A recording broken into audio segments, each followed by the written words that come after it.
नमस्कार साथियों, online classes में हम मनोविज्ञान पढ़ेंगे और आज हम अधिगम के अंदर बीएफ स्किनर का सिद्धांत पढ़ेंगे।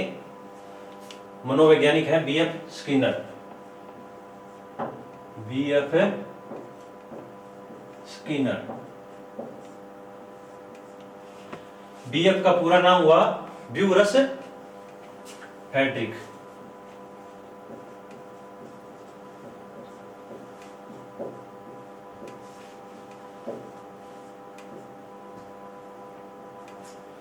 बीएफ स्किनर एक अमेरिका के वैज्ञानिक थे, इसलिए हम इनको अमेरिकी वैज्ञानिक भी कहते हैं। कहाँ के थे? अमेरिका के।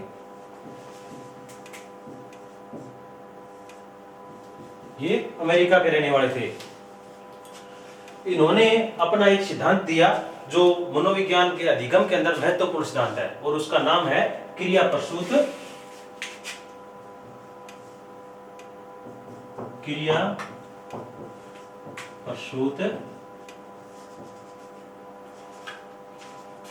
अधिगम का नियम। यहां अपना प्रश्न बनता है, क्रिया प्रसूत अधिगम का नियम किसने दिया? बीएफ स्किनर कहां के रहने वाले थे? अमेरिका के। इन्होंने क्या सिद्धांत दिया? क्रिया प्रसूत अनुबंधन अधिगम नियम।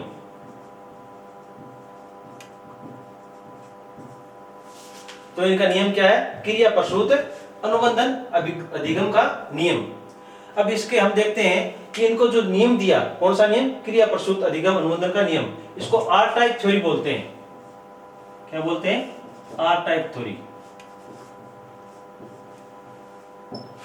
आर टाइप थ्योरी क्यों बोलते हैं? इसके अंदर जो सीखने वाला होता है वो अधिक सक्रिय रहता है। सीखने वाला अधिक सक्रिय रहता है।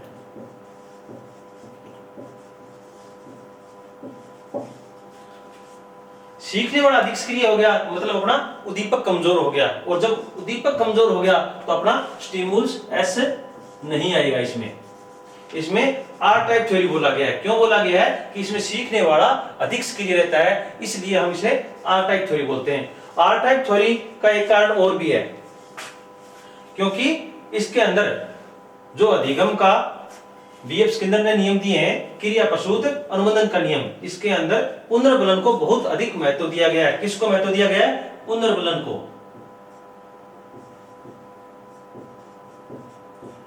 पुनर्बलन को सर्वाधिक महत्व किसने दिया है? स्किनर ने।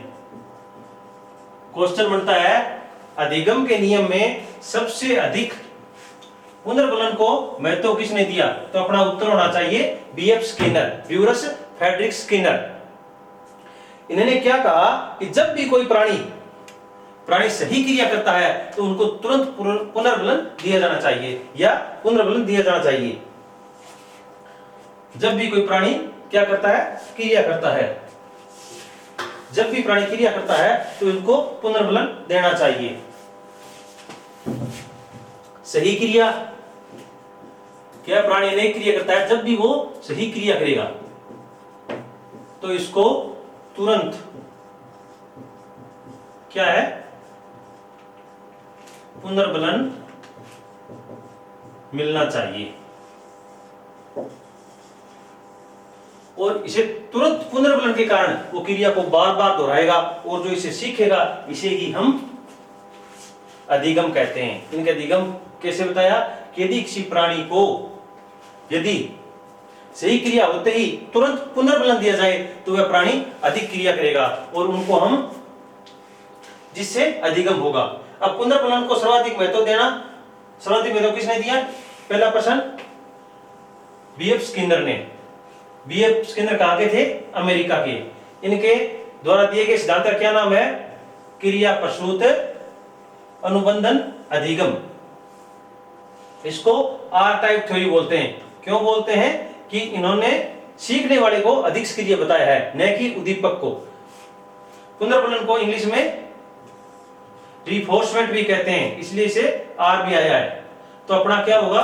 मेन ये याद रखना, इस पुनर्बलन को सबसे अधिक महत्व किसने दिया है? तो अपना उत्तर होना चाहिए स्किनर। अब हम क्रिया प्रसूत अनुबंधन अधिगम के उपनाम भी पढ़ेंगे। इनके अंदर अपना सबसे ऊपर क्या आएगा, इनके उपनाम।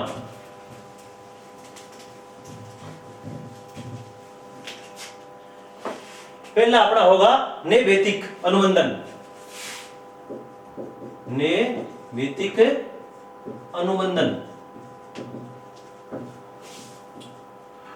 और दूसरा होगा सक्रिय अनुबंधन। इसमें प्राणी सक्रिय रहता है। सक्रिय अनुबंधन का सिद्धांत।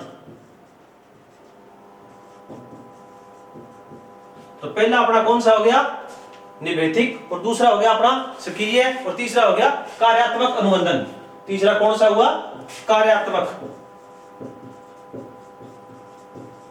कार्यात्मक अनुबंधन का सिद्धांत। तीसरा हो गया कार्यात्मक, और चौथा कौन सा हुआ, कार्यात्मक प्रतिबंधन, कार्यात्मक प्रतिबंधन का सिद्धांत। देखो साथियों, इसमें पहला कौन सा है, नैवेतिक अनुबंधन का सिद्धांत, और दूसरा सक्रिय अनुबंधन का सिद्धांत, और इसमें आगे क्या आ गया, कार्यात्मक अनुबंधन का सिद्धांत, और उससे आगे कार्यात्मक प्रतिबंधन का सिद्धांत। इसमें आगे आएगा उत्सर्जित बंधन का सिद्धांत।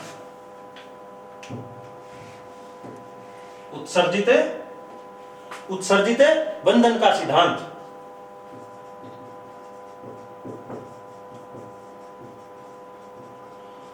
और इसका एक उपनाम और भी होता है, जिसे हम साधनात्मक अनुबंधन का सिद्धांत कहते हैं। कौन सा, साधनात्मक।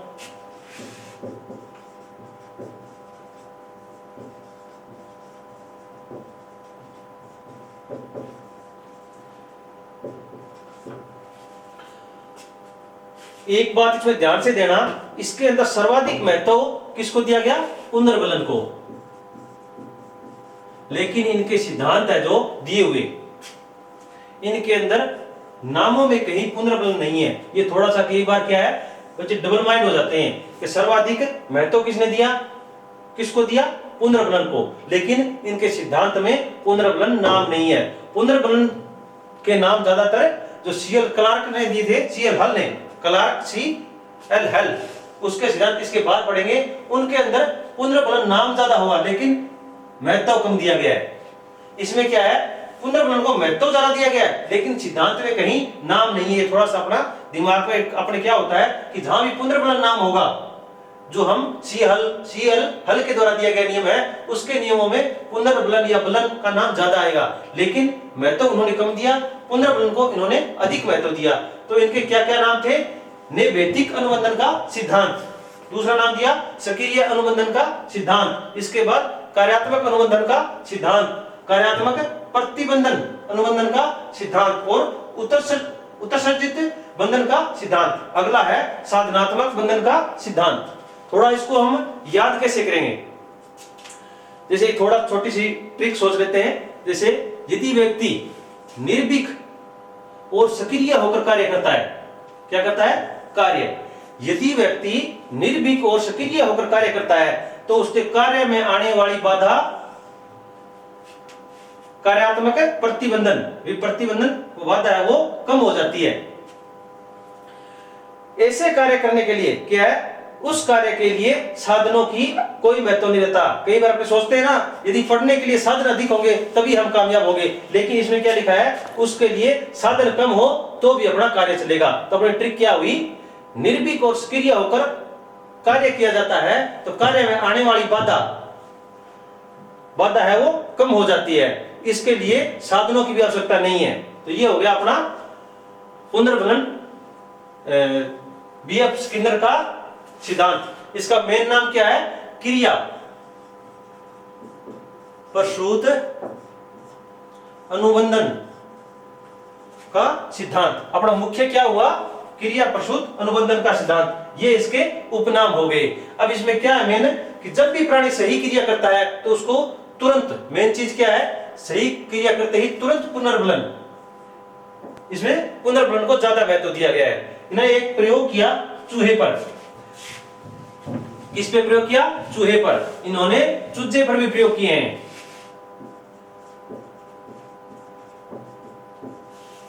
चूजे और चूहे पर प्रयोग किए इन्होंने। क्या प्रयोग किया कि एक बॉक्स बनाया। शुरुआत में या स्किनर ने उसको नाम नहीं दिया था, लेकिन बाद में उनके शिष्य ने उनका नाम स्किनर बॉक्स रखा। क्या नाम रखा? Skinner box. क्या रखा कि एक चूहे को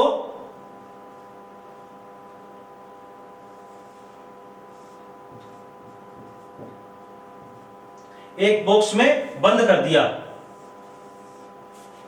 चूहे को बॉक्स में बंद कर दिया, और बॉक्स के अंदर एक लीवर लगा हुआ था। क्या लगा हुआ था? लीवर। और इसका संपर्क बाहर रखे भोजन पर था। बाहर क्या रखा हुआ था? भोजन। भोजन, इसको पुनर्बलन भी कह सकते हैं। कि जैसे ही चूहा अभिक्रिया या कोई क्रिया करेगा, क्या करेगा? अभिक्रिया। अभिक्रिया क्या कहते हैं? रिस्पॉन्स। क्या करेगा? आर। तो उनको क्या मिलेगा? पुनर्बलन या भोजन मिलेगा। तो भोजन या पुनर्बलन क्या है? R, reinforcement. तो दोनों तरफ आर लिखा हुआ है, इसलिए इसे आर टाइप थ्योरी कहते हैं। कौन सी थ्योरी हुई? R type theory. चूहे ने अनेक क्रिया की, जिन्हें हम अभिक्रिया कहेंगे। जैसे ही इसका पैर लीवर पर लगा, मतलब सही क्रिया होते ही तुरंत पुनर्बलन मिलना चाहिए। तो जैसे ही कोई लीवर पर पैर लगता तो भोजन अंदर आ जाता। धीरे धीरे चूहे ने क्या किया? सही क्रियाएं करनी चालू कर दी। इसके अंदर एक अच्छी आदत का समागम हो गया। हमने क्या पढ़ा कि इसके अंदर अभिक्रिया और पुनर्बलन आर, रिइंफोर्समेंट दोनों ही आर है, इसलिए इसे आर टाइप थ्योरी कहा गया है। इसमें क्या लिखा है कि कोई प्राणी जब भी सही क्रिया करता है तो उसको तुरंत पुनर्बलन मिलना चाहिए। पुनर्बलन पढ़ेंगे हम। पुनर्बलन आगे दो प्रकार का होता है, जिसको हम सकारात्मक और नकारात्मक। चूहे के प्रयोग में क्या लिखा हमने कि जैसे ही उसने क्रिया की तो उसको क्या मिला? सकारात्मक पुनर्बलन।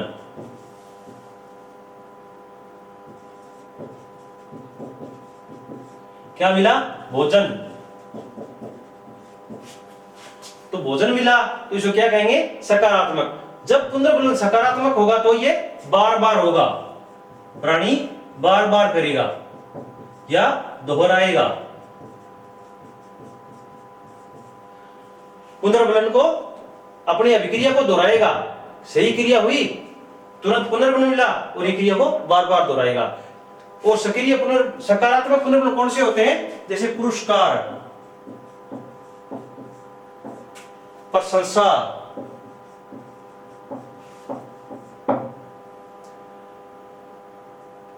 पुरस्कार, प्रशंसा या इनाम, ये क्या होते हैं? सकारात्मक पुनर्बलन होते हैं।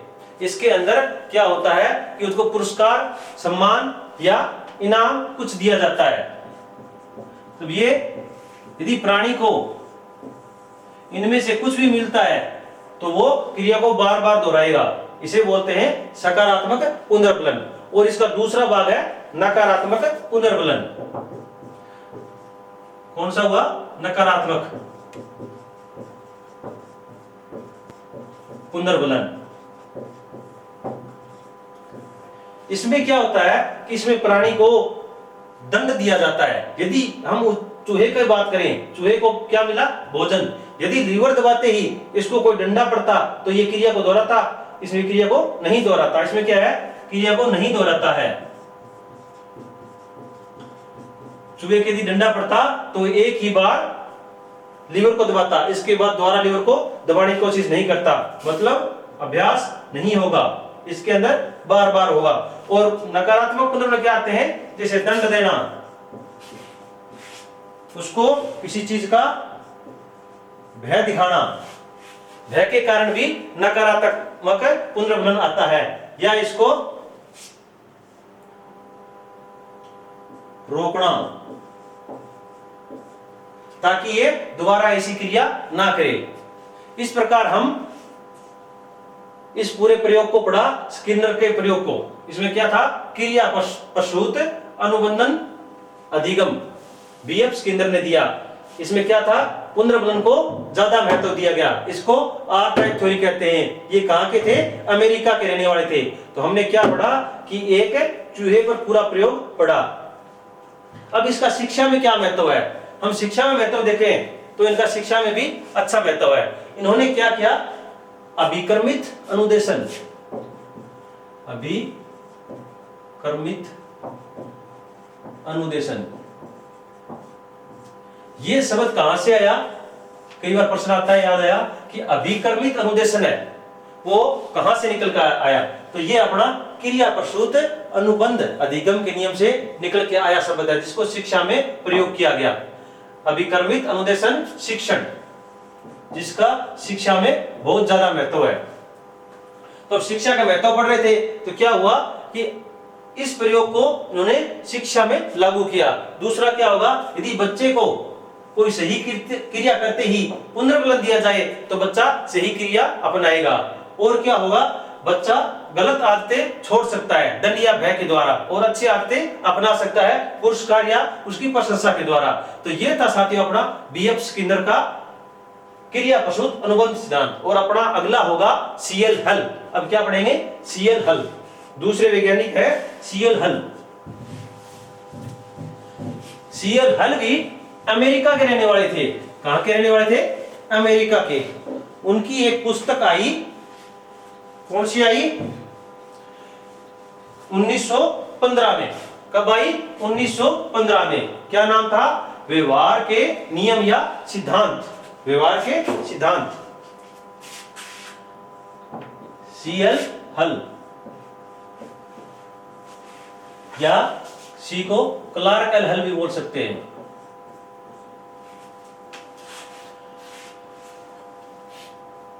ये कहां के रहने वाले थे? हमने पढ़ा ये भी अमेरिका के रहने वाले थे। इनकी एक पुस्तक आई, कब आई? 1915 में। क्या नाम था? व्यवहार के सिद्धांत।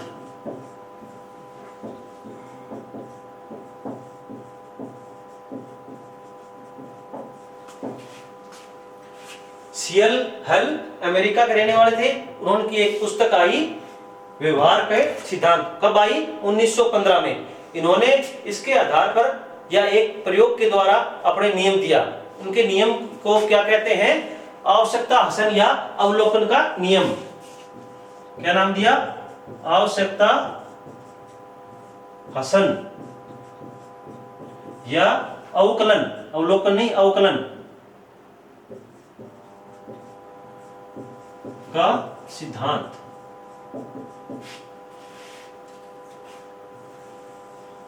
कौन सा नियम दिया?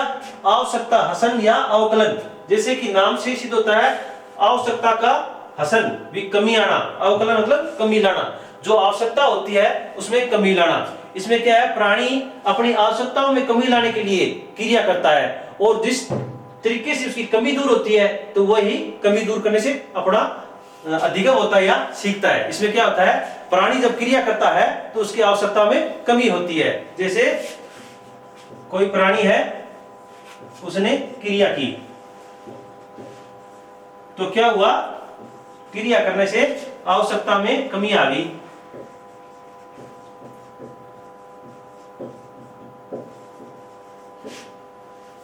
आवश्यकता में कमी हुई तो इसी से प्राणी क्या सीखा कि इस क्रिया से अधिगम होता है और प्राणी क्रिया करता है। इसमें क्या आवश्यकता? आवश्यकता कैसी आवश्यकता होती है? इसमें जन्मजात आवश्यकताएं ज्यादा आती है। कौन सी आवश्यकताएं? जन्मजात आवश्यकता। कौन सी होगी? जैसे भूख लगना,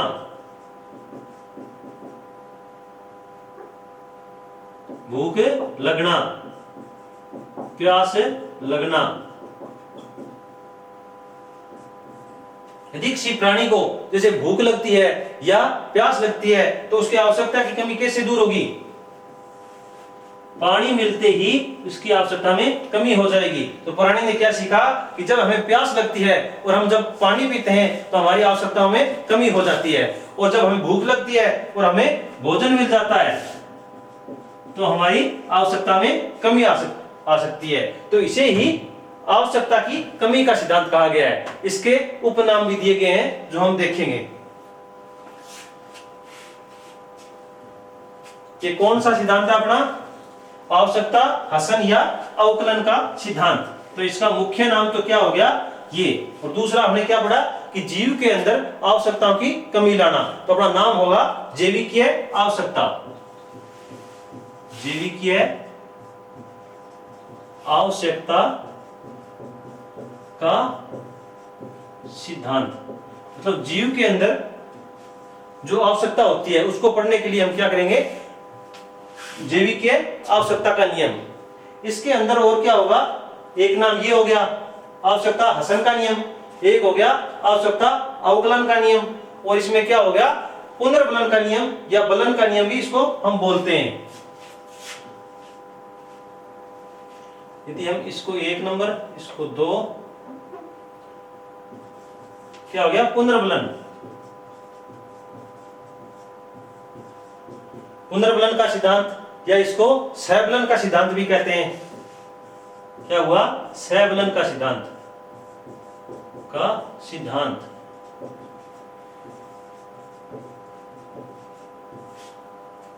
पुनर्बलन को इंग्लिश में क्या कहते हैं?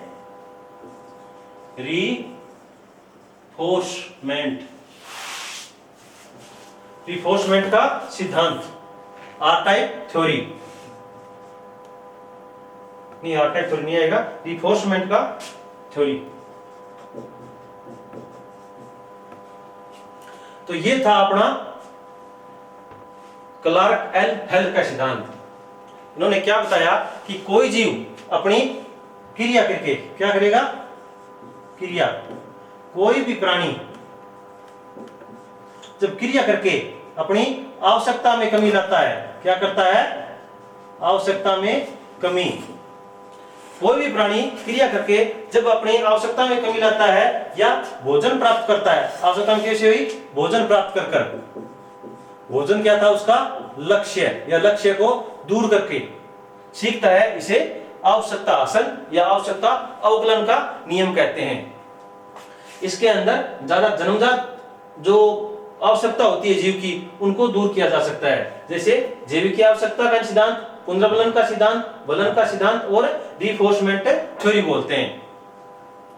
इसको हम कैसे याद रखेंगे कि कोई जीव वो अपनी आवश्यकता को दूर बल के द्वारा कर सकता है, इसे ही क्लार्क हेल का नियम कहा गया, या हम याद रख सकते हैं, इसके उपनाम है। क्या याद रखोगे? कोई भी जीव अपने बलन नाम आएगा इसमें, बल के द्वारा अपनी आवश्यकताओं को दूर कर सकता है। तो ये थोड़ा याद रखने का तरीका है, कोई भी जीव अपने बल के द्वारा, जीव क्या करेगा? अपने बल के द्वारा आवश्यकताओं को दूर कर सकता है, या अवकलन कर सकता है, या उसको हसन कर सकता है। यही था सीएल क्लार्क एल हेल का सिद्धांत। तो हमने लगभग सारे सिद्धांत पूरे कर लिए हैं। इसके अंदर थोड़ा याद रखने वाली बात क्या आती है? इसके अंदर 3 थ्योरियां हैं, थोड़ा शॉर्टकट नाम है, कई बार क्वेश्चन आता है ये थ्योरी किसने दी थी, जैसे एसआर थ्योरी या एसआर टाइप का सिद्धांत किसने दिया? आर टाइप सिद्धांत किसने दिया? एस टाइप सिद्धांत किसने दिया?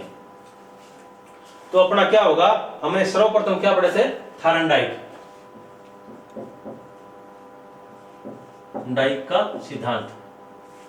इसके अंदर क्या था? स्टिमुल्स और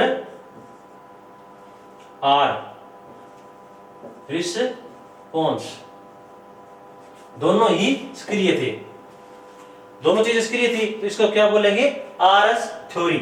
दूसरा था आर टाइप, इसको किसने दिया था? स्किनर, या बोले आर टाइप थ्योरी या सिद्धांत किसने दिया? तो स्किनर ने दिया। स्किनर ने क्यों दिया? कि इसके अंदर सीखने वाला सक्रिय था और इसमें क्या है, उद्दीपक व अनुक्रिया दोनों को महत्व दिया गया है। क्या दिया गया है? महत्व। इसमें सिर्फ आर को महत्व दिया गया है, सीखने वाले को महत्व दिया गया है। और एस टाइप थ्योरी थी, वो किसका सिद्धांत था? पावलोव का।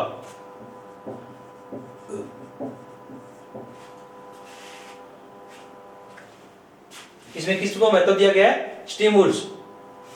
इसके अंदर अनुक्रिया, जैसा स्टिमुल्स होगा वैसी अनुक्रिया होगी। जैसा प्राकृतिक यदि हम भोजन देंगे तो क्रिया भी प्राकृतिक होगी। इसके अंदर इसको निष्क्रिय रखा गया है। जैसे कुत्ते के ऊपर लार में वृद्धि का सिद्धांत पड़ा तो उसमें कहीं भी अनुक्रिया नहीं थी, मतलब आर एब्सेंट। तो इसे क्या बोलेंगे? S type theory. ये तीनों थोड़ा याद रखना, S R type, R type और एस टाइप। ये थे मनोविज्ञान के अधिगम के सिद्धांत। तो साथियों कैसे लगे कमेंट करके जरूर बताएं। जय हिंद, जय भारत।